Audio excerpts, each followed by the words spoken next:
Welcome to the Leadership Unveiled, a podcast series that explores the minds and journeys of the pioneering leaders, entrepreneurs shaping the business world. I'm your host, Neha Jagnani, and today's conversation is one that brings together finance, strategy, and human perspective. In a fast evolving business landscape, finance today goes far beyond numbers and control. It plays a critical role in enabling growth, shaping culture, and guiding long term decisions. Our guest today embodies this evolution through his experience across diverse finance domains and his people first leadership approach. Welcoming Naveen Bhadada. Naveen is the CFO at Vellvette Lifestyle Pvt Ltd, commonly known as Sugar Cosmetics. He's a qualified chartered accountant and an MBA with over 20 years of experience and having worked across multiple domains of finance, including strategic finance, budgeting, accounting, internal controls, supply chain finance, and treasury. Naveen, thank you so much for joining. It's a pleasure having you. Thank you so much, Neha, for calling me on this podcast. It's my absolute privilege to be a part of this and really looking forward for this podcast. Thank you so much, Naveen. So, to begin with, my first question to you is how has your understanding of finance evolved over the years, and especially in terms of its role as a business enabler rather than just a control function? So to me, over the years, the finance have moved, and this is something which I really commonly tell these days to a lot of these young people or a lot of these cross-functional team members that finance is no more a calculator on an Excel sheet. We have moved from a calculator to a compass journey, wherein we are actually now navigating the organizations to deal with tough challenges and partnering the business to achieve the common objectives of the organization. So over the years, finance is now seen as has moved from a gatekeeper kind of role to a business enabler kind of role. Uh, Early on, when I started my career as a finance professional more than 2 decades back, finance was looked more often than not looked as a control function. Yeah, and certain things like budgets, approvals, variances, reports, compliances, these all come very naturally to a finance function, and people would associate a finance function from these words. If you think about it, all of these are like backward looking abbreviations or words, right? It actually talks about what happened or did we stay within the limits. So value was defined by accuracy, by risk avoiding. Is it important? Yes, it's important, but then it's also limiting, right? So finance was something that the business went through, but not something which the business actively partnered. And over the time, that view has now widened, and that's what I said. We move from a calculator to a compass journey. So there are a couple of things which I would like to highlight in terms of how the finance function has evolved over the years, especially as a role of business enabler. So the first and foremost is from hindsight to foresight, right? No, now finance is no more just a reporting functions. And again, people or the organizations would associate finance as, report the P&L, report the cash flow, how the business is doing. So this is all post facto reporting. And this is where, the finance function has evolved over the period of time. And we are no more just reporting numbers. Yes, numbers reporting still becomes a large part of our role, but it's also about creating scenarios for forecasting. It's also about doing the stress testing for the business. It's also about helping leaders choose options before the money is being spent. So that's where, the function is moved from hindsight to a foresight.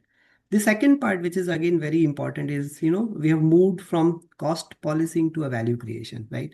Gone are the days when finance was looked as, a budget person who has come to cut our budgets, right? That's the very common phenomena which gets associated with finance.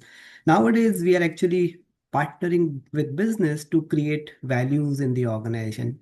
We actually identify where to invest, which customers, which products truly drive your value, and how capital can be allocated for growth. These are the recent phenomena, let's say in last 5 to 7 years, when finance has started doing all of that. The third important part, which I would like to highlight here, is finance has moved from siloed function to an embedded function, right? Earlier, once the business month is over, the entire sales has done their job, operations has done their job, then organization would turn to finance to say, okay, now what's the numbers looking like? Let us report the numbers. Yeah. So that was the siloed function, because what was happening in the business, finance was not even aware of it, because we were doing the back end reporting. Now, from that phase, the function has actually moved to a very collaborative state, wherein in each and every business decisions which the organizations are taking, uh, finance is getting involved. I'll take some examples from my previous organizations, wherein there were some business strategic changes which were happening, and I, as the finance leader, was getting involved in a lot of these things, which probably 10, 15 years back, I would have not imagined finance teams getting involved into those kind of things. For example, post, let's say, GST, a lot of companies moved towards the rationalization of their warehousing operations, right? Now, if you think of it, this is purely a supply chain and operations KPI. But during all those discussions, I recall my journey wherein we were a part of those discussions, saying that, okay, if we need to close the warehouses, if we need to do the rationalization of the warehouses, how can finance play a role, and what are the inputs which finance teams have to provide so that we do the transition in a much more efficient manner. So these are the things which, in my view, Neha, has evolved over a period of time. And as I said, we have moved from a cost policing function to a value creation function. We have moved from Excel sheets or spreadsheets or calculators to a compass, and that's the journey which I would call in the last, let's say, a decade or so for the finance function. Sure, Naveen. The outlook towards finance is indeed truly changed over the years and beautifully elaborated from hindsight to foresight, from policy to value creation, and from siloed to an embedded function. So, thank you so much. Great insights there. My next question, Naveen, is what does finance agility look like, and how do finance teams balance growth, ambition with discipline? That's a very great question, Nehan. Most of the finance professionals in the current scheme of things do face this challenge at some point in time in their career, right? The agility in finance is far more crucial in the current scenarios, in the current organizations. And in the modern business environment, it's really about speed with judgment. It's the ability of the finance to help the organization move quickly but without losing control or credibility. And that's the major shift which has happened from an agility point of view. As I said, it's all about speed, but with judgment. It's not about an intuition, but you take a judgment, but at a fast paced speed. So at a practical level, how do define this agility? So there are few clear ways which I could think of uh, in terms of how the finance agilities have shown up. So first and foremost, you know, finance is always looked as primarily either a planning function, because we plan or we forecast the numbers or we budget the numbers, and the cost function. These are two things which quickly gets associated with a finance professional. Now, gone are the days when finance used to do once in a year budgeting, which in many of the cases we used to call it as annual budgets or annual operating plans, or things like that. So gone are the days when planning was adaptive, it was not frozen. Right now, planning is not frozen because we are moving from a fixed once in a year or probably once in a half year kind of budgeting to a rolling forecast, and that's where the agility comes in, because we are quickly able to gather the market information, whether it is from a competitive landscape, whether it is from a product pricing, whether it is from a consumer behaviors. So we are able to gather those insights from the market, and we are able to embed that in the forecast. And that is where, from a static forecast, the finance function has now moved to a rolling forecast. And that is where the the realities of the business are getting far more adaptive, far more, they are being taken into account. And rather than, do a post facto analysis of saying, what, I created a budget of X and you are delivering X minus 10% or X minus 20%. That agility was not there, but now the finance function has moved, as I said, from a static forecasting or a budgeting to a rolling forecasting or a budgeting. So that's the first thing. The second thing which I think has evolved, especially post COVID in most of the organizations, is the real time insight and not a delayed reporting. Right now, with a lot of technological intervention which is happening in the not just in India, but across the globe, there are lots of tools which are now available, which actually provides the capability to the finance function to provide real-time insights. Now, for example, there are tools which are available wherein if I want to know how my state of Bihar has performed in the first, let's say, 6 days of February, I can dig out the data, and on 7th of February, I can actually see how the first 6 days of February in a particular state for a particular product for a particular category has happened. This was not even imagined a couple of years back.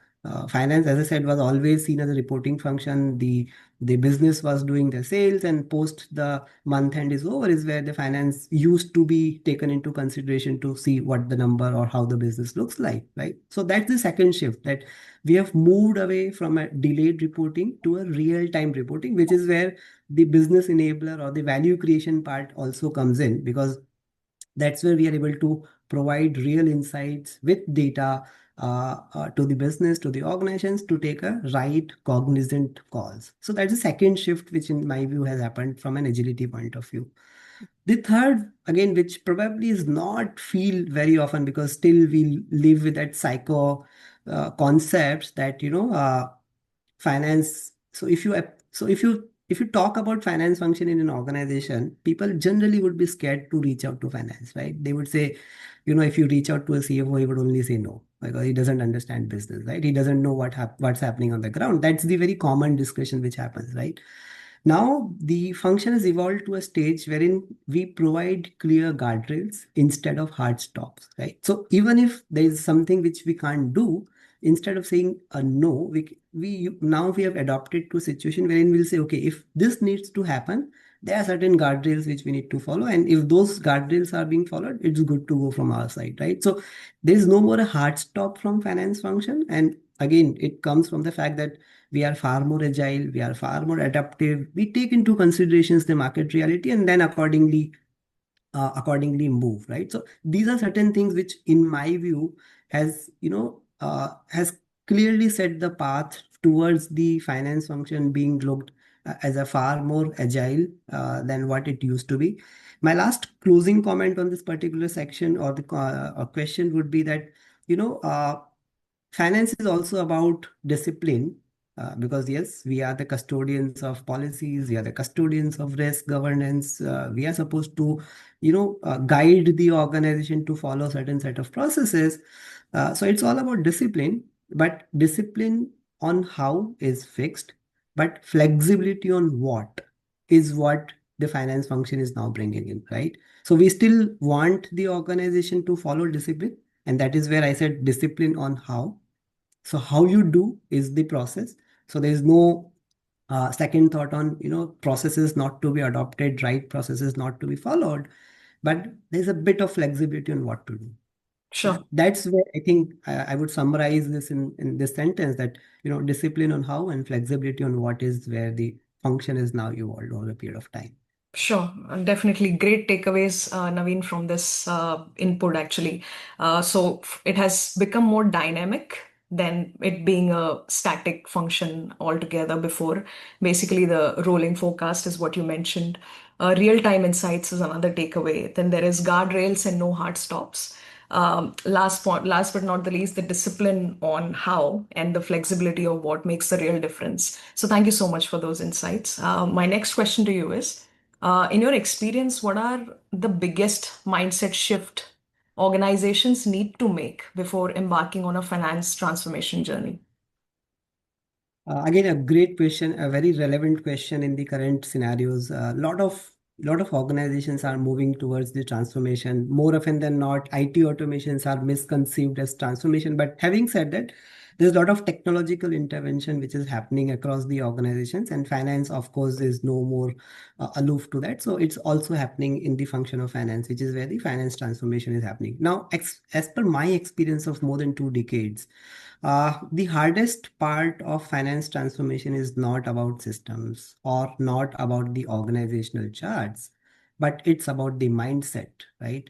Organizations that struggle usually they try to modernize finance because you hear in the surroundings everyone is doing some automation. There's a lot of noise around AI, ML, so the organizations who try to modernize finance without first changing how they think about finance is where the large part of struggle comes in, right? So you have to understand or you have to think about finance and then you modernize finance, right? Then you take technological intervention to automate certain reports to, create AI enabled or ML enabled analytics into the picture, which really helps, right? So that's the biggest change. So as I said, I to me the hardest part of transformation is not about systems. You can still adopt to systems, you can still train people.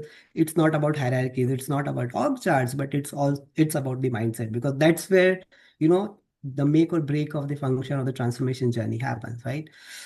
So biggest, in my view, the biggest mindset shifts that needs to happen before that journey is embarked upon is are the following. The first and foremost is, think of finance not from a point of view that they own the numbers. Of course, we own the numbers. We are the custodians of the numbers. Of course, we live day in, day out with numbers, right? But the shift has to happen from we own the numbers to we enable decisions. That's the first mindset shift, right? So if you think that finance is a business enabler, they are the decision enablers, then automatically your transformation would happen without any major hiccups, because then you think that this is important from a business perspective and it is not just about reporting. So that's the first thing, right? So change the concept or change the thought process from finance owning the numbers to finance enabling decision. That's the first mindset shift which I have seen in my experience so far, which becomes a key factor for the transformation. The second I spoke about briefly is about reporting excellence to decision excellence, right? So we don't just report numbers, but we also make quality analytics to make sure that there is right insight, right information provided to the organization, and hence, the decisions which are taken are far more value-added decisions rather than intuitive decisions, or rather than a reactive data-based decision. So that's the second thing. The third thing again is about moving from an annual certainty to a continuous learning. So if you think that finance is not just about once in a year or twice a year, probably budgets, twice a year forecasts to a rolling forecast, which is where the continuous learning is taking part, because you gather the market insights, you gather the environmental changes with respect to competitive landscape, with respect to consumer behavior, with respect to consumer thought process. Then there's a continuous learning which is embedded or which is given back to the finance. And if you do that, then again the transformation journey becomes far more easier. The last, but again not the least, and maybe I'm just repeating for the sake of repeating, that it's no, if you think finance from a cost function point of view, then again the transformation journey can't happen. You have to think finance from a value creation or a value thinking function. And that if you think like that, that yes, the finance is more of a value creator, they are no more a cost center function or no more a budgeting or a controlling function, then the if this mindset shift is happening from a cost center thinking to a probably a value thinking, then the journey of transformation is becoming easier, or rather it becomes far more easier. Lastly, you always have to think technology as the solution to people, not technology as a solution to replace people. And that is where I think again the biggest hurdle comes in, that the moment you talk about AI, the moment you talk about automations in your organization, the first thing people probably would react is, would my job be secured, or what would happen to my job, right? And that is where the mindset rigidness comes into picture. If as an employee, let's say if I as an employee, I'm scared that if I embark upon a finance transformation journey, probably in the times to come I might lose relevance in the organization, I might probably lose my job in the organization, then psychologically I would not adopt to that transformation, right? So we have to bring that culture that technology cannot replace people. Of course, they are there to help enable people to take far more better judged decisions. And if that mindset change is happening, then again I think the transformational journey becomes far more easier, right? So in a nutshell, and if I were to summarize this, the transformational journey and the biggest mindset shift which has to happen, uh, I think we have to. leaders have to stop asking that how do we make finance more efficient. We have to start asking how do we make better decisions at scale, and that's where the transformation has a real chance of sticking, and that's where it has a real chance of making it a win-win for everyone in the organization. Sure, sure. Beautifully put, Naveen. As you rightly started, that the hardest part of the transformation journey is not systems, it's not the org charts, it is actually the mindset. And you have to think before doing those tech interventions. You have to understand the reality. And also, I loved how you beautifully put that the outlook towards finance function is should not be we own the numbers, but we enable decisions. It's quite thought provoking. So from reporting excellence to right information being provided by the team becomes crucial. And of course, the decisions should be value adding and not reactive. Last but not the least, more than annual intervention, it should be more like a continuous learning for people to adapt to that transformation more. So thank you so much for that. Moving on, having worked closely with leadership teams, how do you see the relationship between finance and people decisions, especially when it comes to investment in talent, culture, and long-term capability building? Very relevant question, Neha, again. So, in my view, this is where finance either becomes a true strategic partner or it quietly holds the organization back. And I am very clear about what I'm speaking about here, right? So, when finance function work very closely with leadership, the biggest shift it recognizes is that people decisions are capital allocation decisions. They are no more decisions about headcount, no more decision about how much people we need to deliver what kind of business, but it is about they should be treated as capital for any organization, and how do we then allocate the capital to take a long-term decision, right? So just with longer and less linear payback periods is where those capital allocation decisions with respect to people should be taken. Once you see talent, culture, capability as building as investments and not, in my view, soft costs, then the relationship between finance and people design changes fundamentally. Yeah. So in following ways, I think that how a strong leadership teams would play out in this kind of relationship across the functions, right? So first, treat talent as an asset, not as an expense. And this is very common. Again, most of the organizations would believe that talent is an asset and not an expense. You coming from an HR fraternity would really recall it, or really associate it well, better than me, right? So that's the first thing. And finance leaders helps the organization move beyond the headcount numbers to moving, or let's say asking the questions that which kind of role can create a disproportionate value to the organization. So it's the discussions are no more. So for example, with the CHRO or the HRD, the discussions are no more about how much headcount we need, but discussions are now about how do we create a role, or which role is to be sufficiently talented or manned, which can provide the maximum value for the organization. So that's the kind of discussion which should happen. uh, ROI is redefined, but it's not ignored, right? So it's no more a simple return on investment. So if you do a mathematics and let's say the ROI comes negative, I mean, no brainer that people generally would say, okay, there's a negative ROI, so we don't take that project, right? If you approach your peer leadership with this kind of mindset, then I'm 100% sure the finance function is would not be seen as business enabler, because then what you would present on Excel sheets or spreadsheets is now what they would also get to know from probably tools like AI or ML. And you don't need finance teams to say there's a negative ROI, right? So ROI has to be redefined. It certainly can't be ignored, but it has to be redefined, right? Let's say for a project wherein the initial phase of the project probably would bleed your P&L, but if you think that on a long-term basis, that project is going to help the organization, then you have to ignore a part of the ROI which is becoming negative for a few years or few months, or let's say initial phase of the project. That shift has to happen. And if those are the discussions which are happening from a finance function to a cross-functional team, then I think their credibility in the system is far more, and the organization would recognize the finance function far more.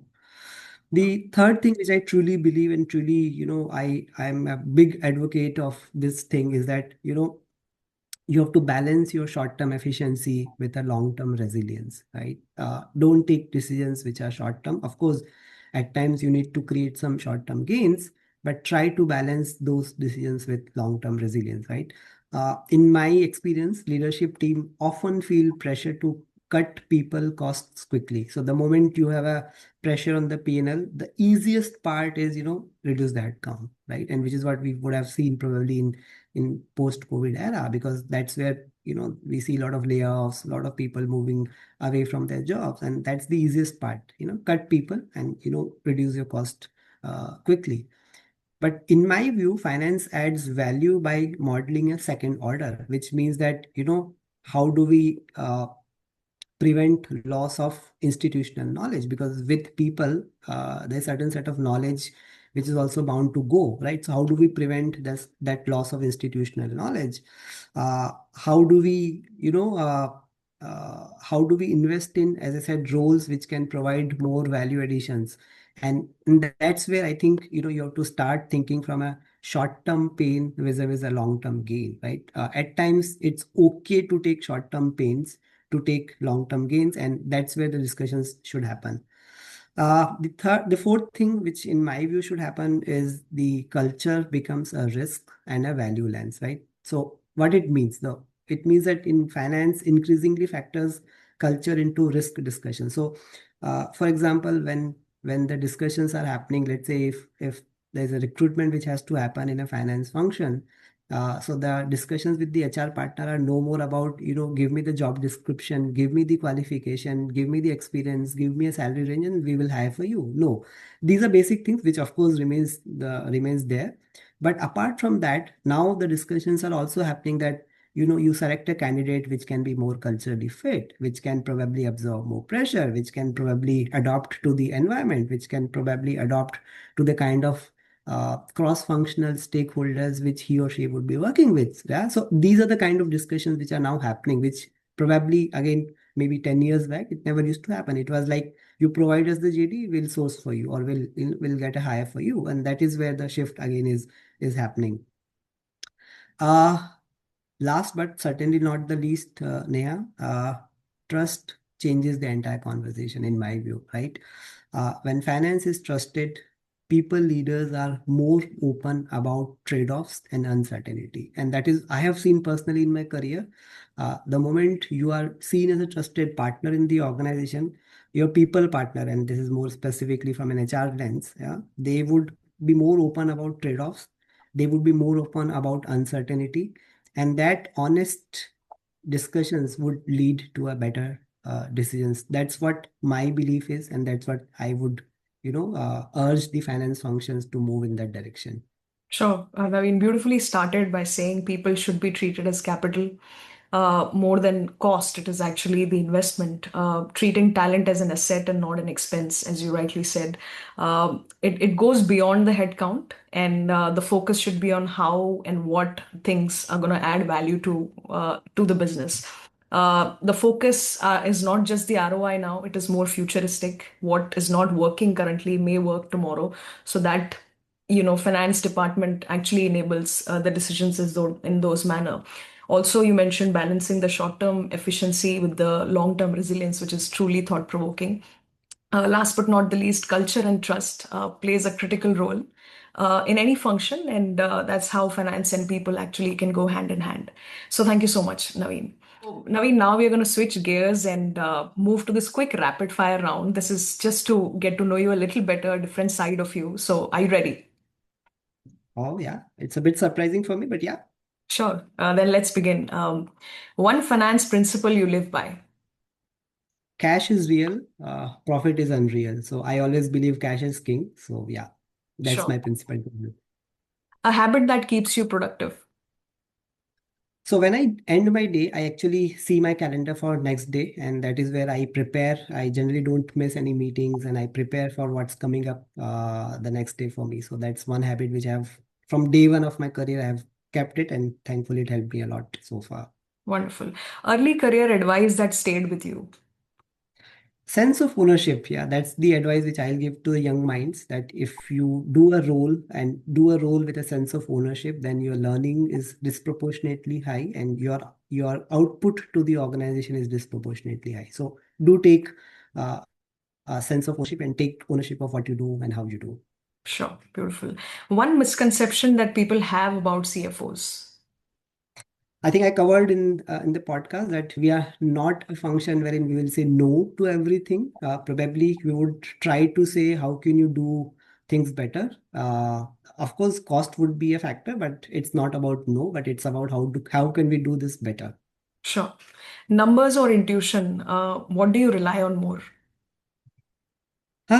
So to me, numbers sets the guardrails. Intuition chooses the lane. That's what I would put into it. Sure. A book or a podcast you would recommend? So there's one favorite book which thankfully I've read, early part of my career. The book is named as Thinking in Bets by Annie Dukes. Okay. That book actually teaches you how to make better decisions with uncertainty as a luxury. Okay, So sure, that's a beautiful book to read about. sure. One word that defines sugar cosmetics for you. Challenging. Okay. Morning person or a night thinker? I'm a bit morning person. So yeah, morning person. Okay. One skill every young finance professional should build today. One skill I would recommend that you should have the skill of storytelling, because numbers are numbers. You don't need people to report numbers, but what goes behind the number is the story which people doesn't know or which their technology doesn't know. So you need to learn the art of storytelling, and if you do that, I think you are bound to be a successful career person in your career. Sure, wonderful. Last one, a quote or thought that keeps you grounded. So yeah, it's a quote which goes back from one of my favorite authors, Shiv Kheda. He has written a beautiful book, "You Can Win." I read that book way back in 2002, 2003, and there's a quote in that book which still remains with me in my heart, that losers have a problem for every solution, but winners have a solution for every problem. Sure, sure. Thank you so much, Naveen. What a way to end this. It was quick and sharp. This brings us to the end of this podcast, and I thank you on behalf of HRAI for sharing your perspectives so candidly and your perspectives on finance as strategic and human-centric functions has added a great value to this conversation. It was personally my pleasure to host you today on Leadership Unveiled. Thank you so much, Neha. I enjoyed the podcast, and it was my privilege to be a part of this podcast and, giving me an opportunity to share my views with the larger audience. So thank you so much. It was really a nice talk and a discussion altogether. Thank you so much, Naveen, for taking out time and look forward to many more interactions with you. Thank you so much. Thank you so much, Neha. Thank you.